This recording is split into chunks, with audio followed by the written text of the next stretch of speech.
दे रहे हैं।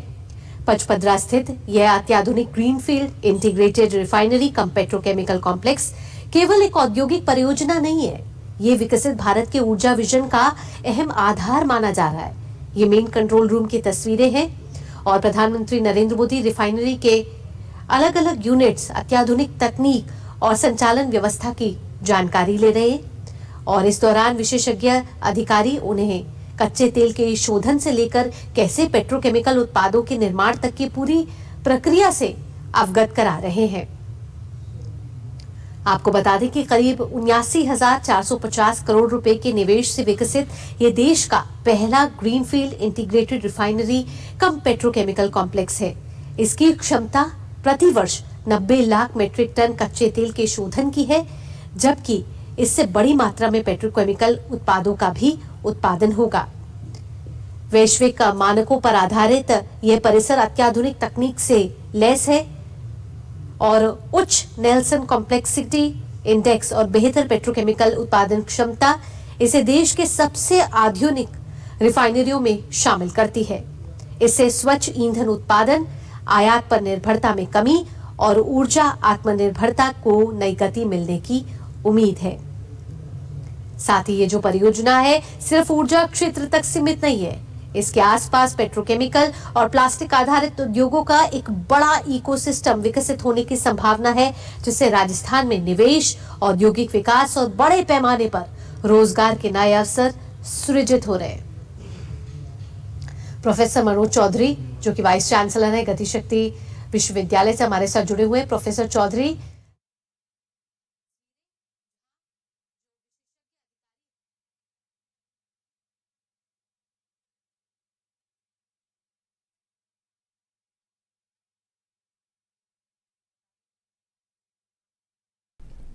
नरेंद्र मोदी पचपदरा रिफाइनरी जो है उसके मुख्य कक्ष का वो अवलोकन करने पहुंचे हैं।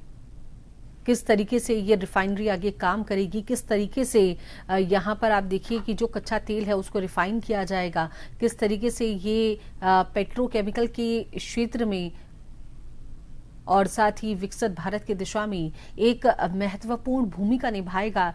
तमाम जो जानकारी है इस पचपदरा रिफाइनरी से जुड़ी, उसकी गहनता से जांच पड़ताल के साथ साथ और साथ ही आप देखिए कि जो सवाल हैं उससे जुड़े कि किस तरीके से यहाँ पर काम किया जाएगा, क्या टेक्निकल इसमें काम होगा और किस तरीके से टीम इस पर काम करेगी।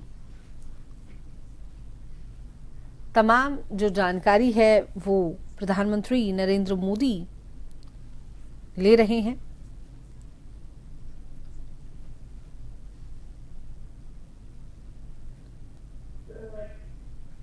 पचपदरा रिफाइनरी के साथ में एक तरह से हम लोग फ्यूल बेस्ड प्रोडक्ट्स के लिए तो कर ही रहे हैं, उसके अलावा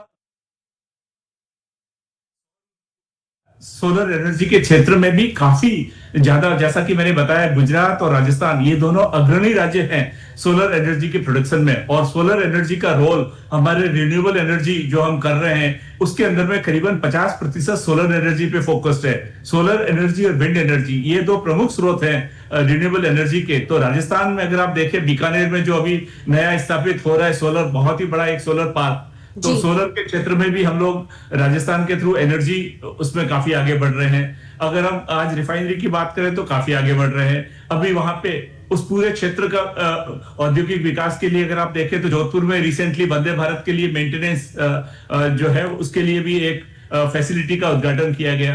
अगर हम शिक्षा के क्षेत्र में देखें तो जोधपुर, जो कि मारवाड़ का गढ़ एक तरह से माना जाता है, वहां पे शिक्षा का एक हब है जहां आईआईटी है, जहां एम्स है, नेशनल लॉ यूनिवर्सिटी है, कई सारे शिक्षण संस्थान जोधपुर को एक शिक्षा नगरी की तरह बना रहे हैं। तो पूरा क्षेत्र का औद्योगिक, शिक्षा, स्वास्थ्य के क्षेत्र में एक सर्वांगीण विकास हमें देखने को मिल रहा है। और साथ ही जिस तरीके से हम ग्रीन एनर्जी की बात कर रहे हैं और साथ ही पारंपरिक ऊर्जा के बीच जो ये संतुलन है, उसके लिए भारत सरकार कई पहलुओं पर काम कर रही है, उसको लेकर आप क्या कहना चाहेंगे? क्योंकि हमारी ऊर्जा जरूर सबसे तेज बढ़ती हुई प्रमुख अर्थव्यवस्थाओं में से एक है। पिछले क्वार्टर के रिजल्ट्स में भी हमने हमारी जीडीपी ग्रोथ करीबन 7.8% रही। पिछले पूरे साल में हमारी 7.7% जीडीपी ग्रोथ रही, जो कि सारे प्रमुख अर्थव्यवस्थाओं में दुनिया में उसमें सर्वाधिक है।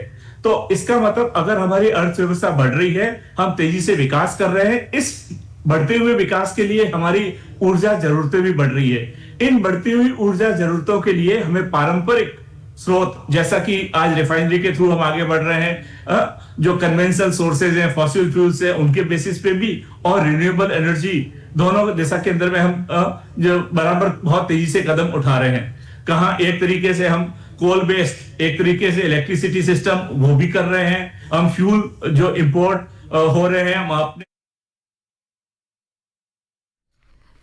ये परियोजना भारत की पहली एकीकृत रिफाइनरी सह पेट्रोकेमिकल्स कॉम्प्लेक्स है और आप देखिए कि इसके आसपास के क्षेत्रों में डाउनस्ट्रीम पेट्रोकेमिकल यानी कि प्लास्टिक, ऑटो पार्ट्स, पैकेजिंग आदि का उद्योग यहां पर विकसित होने होंगे। तो बड़ा प्रोजेक्ट ये है।